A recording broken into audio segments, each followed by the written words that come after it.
மாவு மட்டும் வைக்கிறீங்க மேடம். மாவு வச்சு ப்ரெஸ் பண்ணி ஓப்பன் பண்ணுறீங்க, அவ்வளோதானே. திரட்ட வேண்டிய வேலை இல்லை மேடம். ஒரு 30லேருந்து 40 செகண்ட் வெயிட் பண்ணிங்கன்னா சப்பாத்தி ஃபுல்கா சப்பாத்தியாக வருங்க. சப்பாத்தி மட்டும் இல்லைங்க, ஒரு 40 ஐட்டம் பண்ணிக்கலாம் மேடம். சப்பாத்தி பண்ணிக்கலாம், ஸ்டப் சப்பாத்தி பண்ணலாம், பரோட்டா பண்ணலாம், ஆலு பரோட்டா பண்ணலாம், தோசை பண்ணலாம், அடை பண்ணலாம், பூரி பண்ணலாம், நான் பண்ணலாம். எக் யூஸ் பண்ணிங்கன்னா ஆஃப் ஆயில் ஆம்லெட் பண்ணலாம், பிரெட் டோஸ்ட் பண்ணிக்கலாம், அப்பளம் வரைக்கும் சுட்டு எடுத்துக்கலாம் சார். ஒரு 2 வாட்டி திருப்பி போடுங்க, நல்லா குக் ஆகிடும். குக் ஆனதுக்கப்புறம் நார்மல் சப்பாத்தியாக வேணால் எண்ணெயோ கீயோ டால்டாவோ பட்டரோ போட்டு எடுத்துக்கோங்க. ஃபுல்கா மாதிரி வேண்டாம், 2 பக்கம் நல்லா வெந்ததுக்கப்புறம் இந்த பிளேட்டை மூடிட்டிங்கன்னா சப்பாத்தி ஃபுல்கா மாதிரி வருங்க. இந்த மாதிரி ஸ்டஃப்டு சப்பாத்திலாம் ரொம்ப ஈஸியாக பண்ணிக்கலாம். மாவை நல்லா ஃப்ளாட் பண்ணுறீங்க, எனி ஃபில்லிங்ஸ் உள்ளே வைக்கிறீங்க. கேரட்டு, கேபேஜ், பாலக்கு, பன்னீர், மேத்தி, புதினா எது வேணாலும் உள்ளே வச்சுக்கலாம். உங்களுக்கு இது மாதிரி உள்ளே வச்சு 4 கார்னர் மாட்டிக்கலாம். நான்வெஜ் யூஸ் பண்ணிக்கலாம் சார் வீட்டில். நான்வெஜ்னா சிக்கன், மட்டன், ஃபிஷ்ஷு, ப்ரான் எல்லாமே உள்ளே வச்சு இந்த மாதிரி 4 கார்னர் க்ளோஸ் பண்ணிடுங்க. இந்த க்ளோஸ் பண்ணுற பக்கத்தை அடி பக்கமாக வைக்கணும். இந்த மாதிரி வெந்துருச்சு இல்லையா சார்? இந்த மாதிரி வெந்ததுக்கப்புறம் நார்மலாக வேணால் நார்மலாக எடுத்துக்கோங்க. ஃபுல்கா மாதிரி வேணும்னா 2 பக்கம் நல்ல கலர் வந்ததுக்கப்புறம் இந்த பிளேட்டு மூடிங்கன்னா சப்பாத்தி ஃபுல்காவாக வரும்.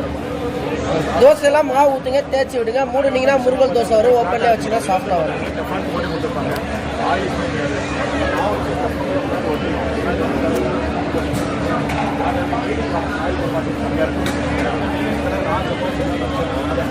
இந்த சாஃப்ட்னஸ் பார்த்தீங்கன்னா இந்த ஸ்டஃப்டு சப்பாத்திலாம் பார்த்து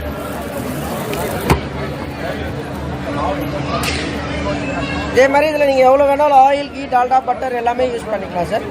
உங்களுக்கு இந்த கோட்டிங் வந்து உறிஞ்சி வராது. வீட்டிலலாம் நீங்கள் தவா யூஸ் பண்ணுவீங்கல்ல மேடம், அது வந்து டஃப்லான்னு சொல்லுவாங்க. ஆயில் யூஸ் பண்ண அந்த கோட்டிங் வந்து உறிஞ்சிடும். இது வந்து செராமிக் கல் சார். இந்த 2 மணி நேரம் யூஸ் பண்ணிங்கன்னா 120லேருந்து 130 சப்பாத்தி பண்ணிக்கலாம் சார். ஒரு யூனிட் வரும் உங்களுக்கு. ஸோ நம்ம வீட்டில் அவ்வளோ பண்ண மாட்டோம். டெய்லி ஒரு 15 சப்பாத்தி பண்ணுறீங்கன்னா வாரத்துக்கு ஒரு யூனிட் கன்சியூம் பண்ணுங்க. எல்லாம் பார்த்தீங்கன்னா நிறைய கஸ்டமருக்கு என்ன டவுட்னா, நீங்கள் வாங்கினீங்கன்னா நீங்கள் பண்ணினா வருது, நான் பண்ணால் வருமானு கேட்குறாங்க. ஸோ 2 ஆப்ஷனில் சேல் பண்ணுறோம். வீட்டுக்கு இந்த மாதிரி வீட்டுக்கு செஞ்சு காட்டுவோம் சார். நீங்கள் நேமாக அட்ரஸில் வீட்டுக்கு வரப்போ ஃபோன் பண்ணி கொடுவோம். சப்பாத்தி சப்பாத்தி, தோசை மாவு கொடுத்தீங்கன்னா தோசை, மைதா மாவு கொடுத்தீங்கன்னா பரோட்டா, போலினா, எக்கு கொடுத்தீங்கன்னா ஆஃப் ஆயில் ஆம்லெட், பிரெட் கொடுத்தா பிரெட் சாண்ட்விச், அப்பளம் கொடுத்தீங்கன்னா அப்பளம் ஆம்லெட்.